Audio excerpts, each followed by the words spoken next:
गुर प्यारी साध संगत जी, राधा स्वामी। प्यारी साध संगत जी, आज की यह बाणी श्री गुरु रामदास जी की बाणी है।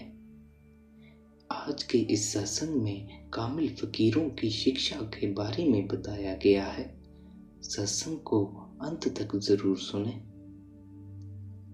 सत्संग के वचन। जो कामिल फकीरों की शिक्षा है बहुत ज्यादा ऊंची होती है और बहुत मुश्किल से समझ में आती है। यहाँ तक कि बड़े बड़े विद्वान भी नहीं समझ सकते। अब यह समझने वाली बात है कि अगर तू राम में रम जाए और राम को सुन ले तो काम बन जाए। रावण 4 वेदों का ज्ञाता ही नहीं बल्कि टीकाकार पंडित भी था, मगर इतना पढ़ने पर भी मन वश में नहीं आया। उसने सीता का हरण किया। उसी रावण का पुतला बनाकर हम हर साल जलाते हैं। अगर मन काबू में आ गया तो परमेश्वर मिल गया। यही गुरु नानक देव जी कहते हैं। किसी किसी महात्मा ने मन को जीता है, नहीं तो मन ने सारे संसार को जीत रखा है। जितने मजहब हैं, कौमें हैं, सबके ऊपर मन का जोर है। अब गुरु साहिब कहते हैं तेरे अंदर राम है। क्या राम लफ्ज है? नहीं, हरगिज़ नहीं, बल्कि राम पावर या शक्ति है। खाली लफ्जों को जपने का कोई फायदा नहीं।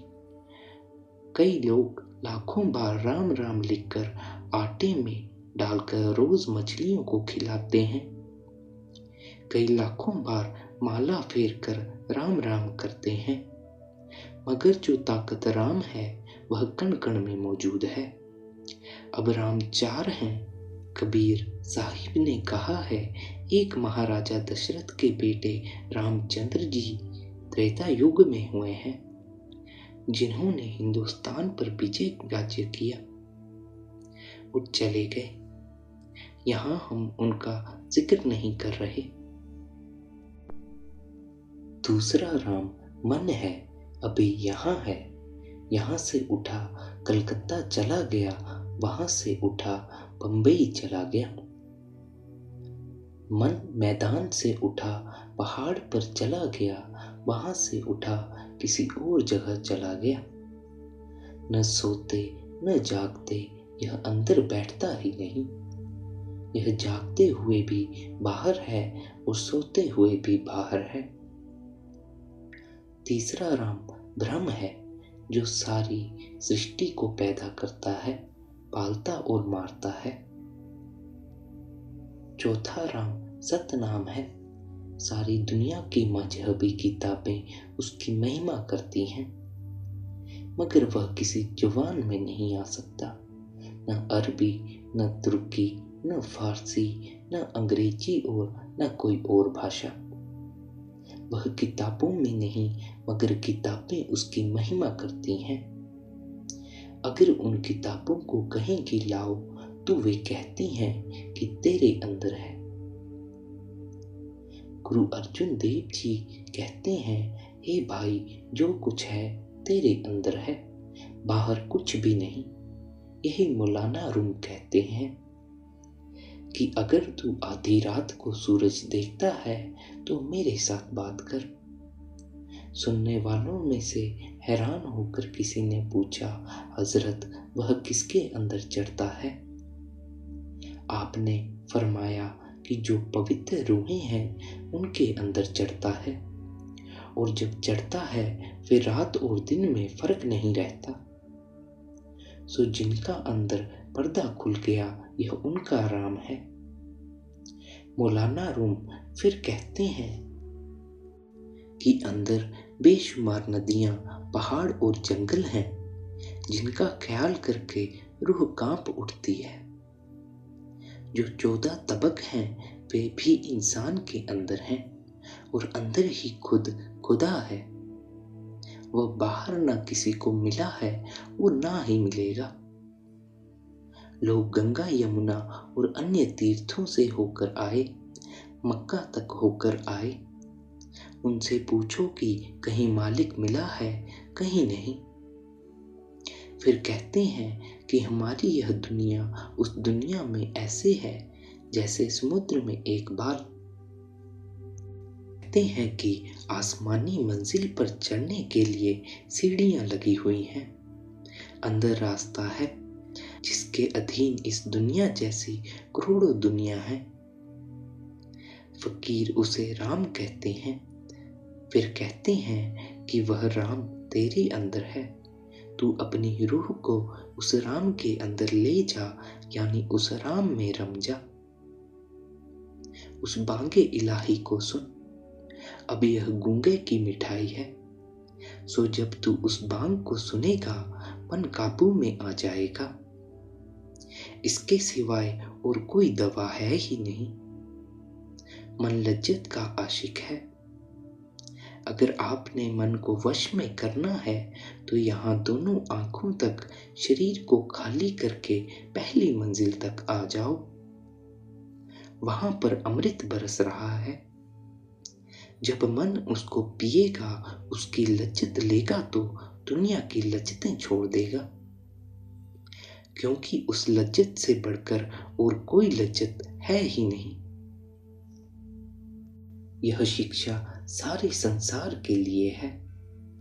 चाहे कोई हिंदू होकर अंदर चला जाए, चाहे मुसलमान होकर चला जाए, या किसी और मजहब का होकर चला जाए, राह सबके लिए एक है।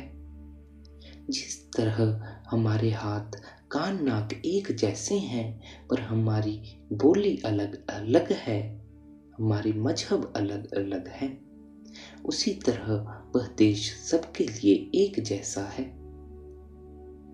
वह जो परमात्मा का नाम है अति मीठा और अति प्यारा है, और सबके अंदर है।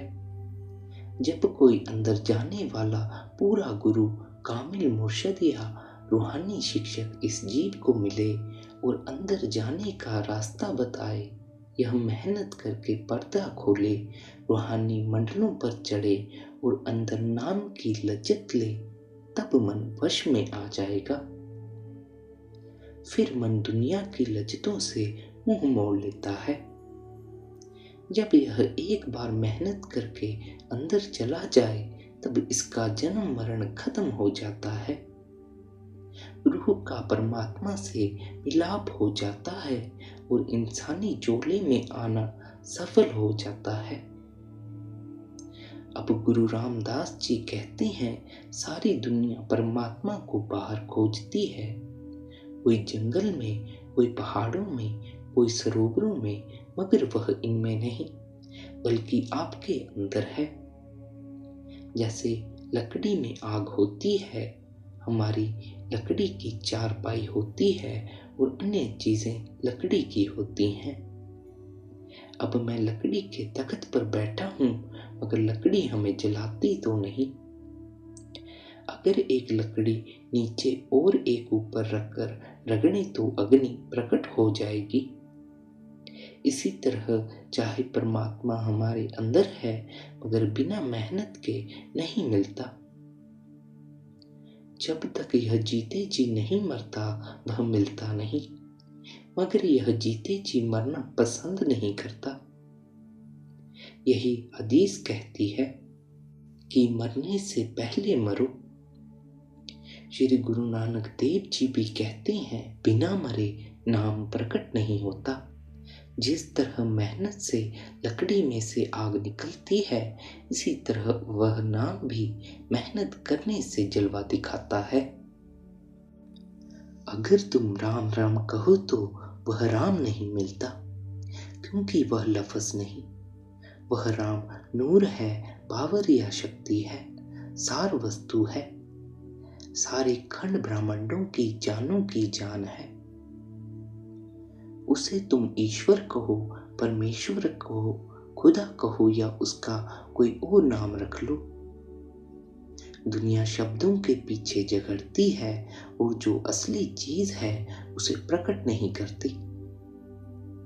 कई लोग सारी उम्र गीता पढ़ते रहे, कोई कोई किताब और कोई कोई किताब, लेकिन बना कुछ नहीं। न रूह अंदर गई और न मालिक के दर्शन हुए। इसके विपरीत अगर हम मन की मति छोड़ दें, गुरु की मति ले लें, तो मालिक मिल जाए, हमारा भला हो जाए। मगर यह मुश्किल है। मन अपनी मति नहीं छोड़ता, बल्कि उसको सबसे अच्छी समझता है। जब इंसान फेल होता है तो इसी से होता है। मन कहता है कि जो मैं कहता हूँ वह ठीक है, चाहे बाद में ठोकरें खाए, मगर पहले तो नहीं मानता। हमारे शरीर के 9 दरवाजे हैं, 2 आंखों के सुराख, 2 कानों के, 2 नाक के, 1 मुंह का और 2 नीचे के। फिर कहते हैं कि जो लज्जत इन 9 दरवाजों के जरिए मिलती है, सारी नाशवान और फीकी है। मगर हमने सारी उम्र इन्हीं 9 दरवाजों में ही गुजार दी। फिर नाम मिले तो किस तरह?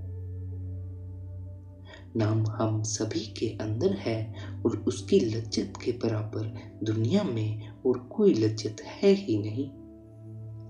यही बाबा फरीद कहते हैं कि शक्कर मीठी है, चीनी मीठी है, मिश्री मीठी है और गुड़ मीठा है, मगर जो लज्जत तेरे नाम में है वह दुनिया की किसी चीज में नहीं। जितने भी महात्मा हुए हैं सभी कहते हैं कि जब आप 9 दरवाजों को छोड़कर ऊपर चढ़ोगे तब वह लज्जत मिलेगी। मगर जो मन है यह महात्मा की शिक्षा सुनी अनसुनी कर देता है। फिर वह लज्जत मिले तो कैसे मिले? उस मालिक ने इंसानी शरीर के अंदर उत्तम चीज रखी हुई है। अगर यह अपने अंदर जाकर उसको लेता नहीं तो इससे बढ़कर खोटी किस्मत वाला और कौन है? इंसानी शरीर जो हमें 10, 20, 50, 100 साल के लिए मिला है, हम भोगों को ही लज्जत समझते हैं और सारी उम्र इसी में गवा देते हैं। हालांकि यह लज्जत नहीं बल्कि जहर है। जो असली लज्जत है वह मनुष्य के अंदर है और देवता भी उस लज्जत के लिए तरसते हैं। मतलब क्या कि इसे कदर नहीं। यह जो शरीर है किराए का मकान है और अस्थायी तौर पर मिला हुआ है, इसलिए जितना हो सके इससे फायदा उठा लो, नहीं तो जब मौत आएगी तो यह कहेंगे चलो। वे जबरदस्ती आगे होकर ले जाएंगे। मगर हम यह समझते हैं कि हमें नहीं मरना, मरने वाला और है। यह शैतानी किसकी है? मन की। जितने झगड़े खड़े किए हैं किसने किए हैं? मन ने। वरना न तो कौम हमारी दुश्मन है और न ही मजहब। अब कहते हैं कि वह अमृत, वह परमात्मा तेरे अंदर है। जब तू 9 दरवाजे छोड़कर 10वीं गली में चढ़ेगा तब वह मिलेगा।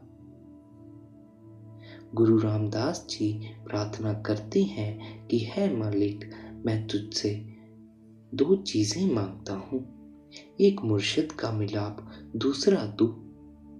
अगर रब मिल गया तो बाकी सारी चीजें आ जाएंगी। अगर दात मांगी और वह खत्म हो गई तो फिर मांगने की जरूरत पड़ गई। इसके विपरीत दाता को पाने के बाद फिर किसी चीज की जरूरत नहीं रहती। हरि रस आवे हयात को कहते हैं, वह इसके अंदर है। अब कहते हैं कि मैं कामिल मुर्शिद और तेरे सिवाय कुछ भी नहीं मांगता। फिर कहते हैं जिस तरह इंसान का शरीर है, इसके अंदर एक बड़ा भारी शहर है।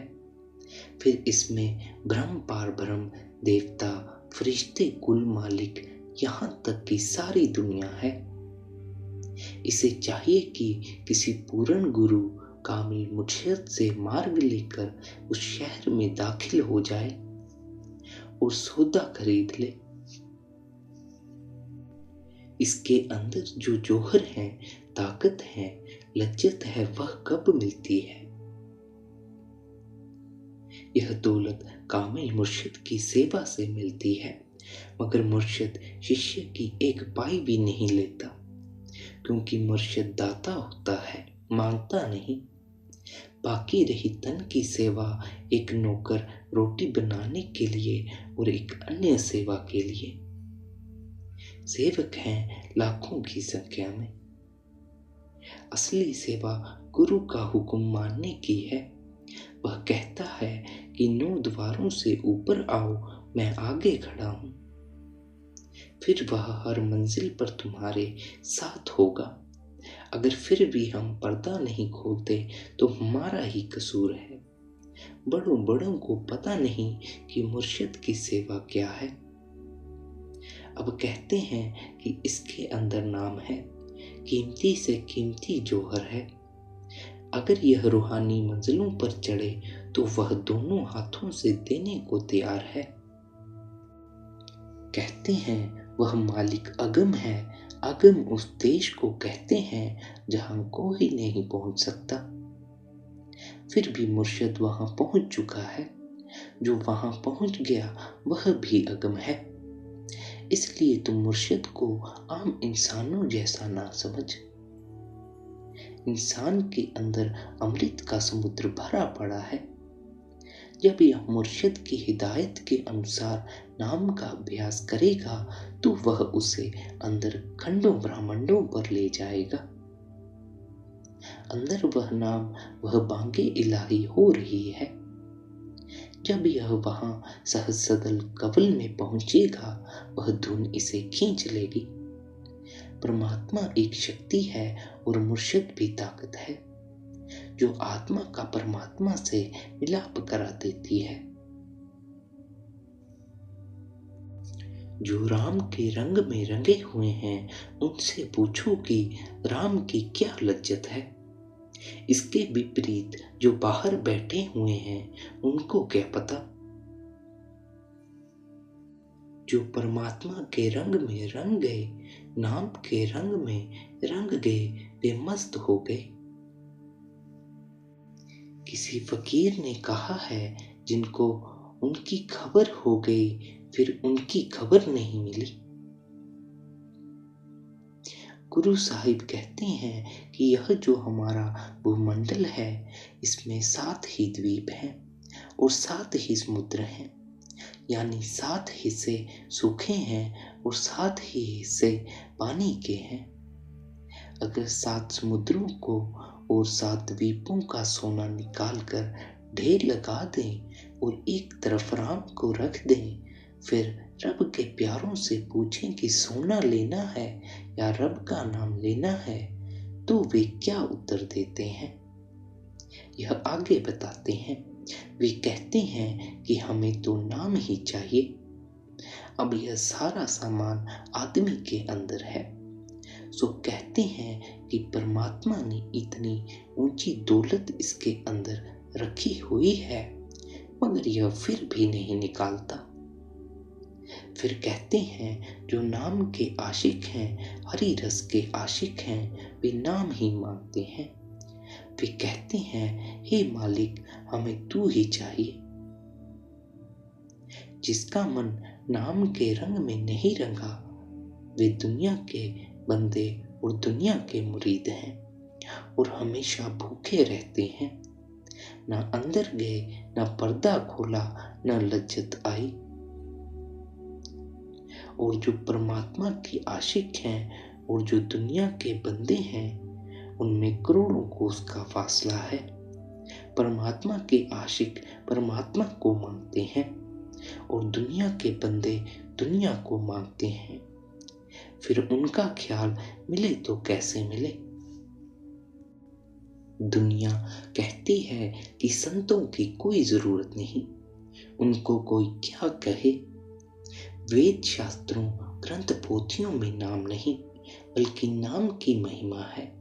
कुछ लोग कहते हैं कि वह मार्ग और ही है, जहां मरकर जाना है, वहां कोई साथ नहीं जाता। उनसे पूछो कि क्या जितने ऋषि मुनि महात्मा हुए हैं सबका मार्ग एक नहीं था? अवश्य था। फिर जब उनसे पूछते हैं कि बताओ वह मार्ग कौन सा है, तो कोई उत्तर नहीं देते।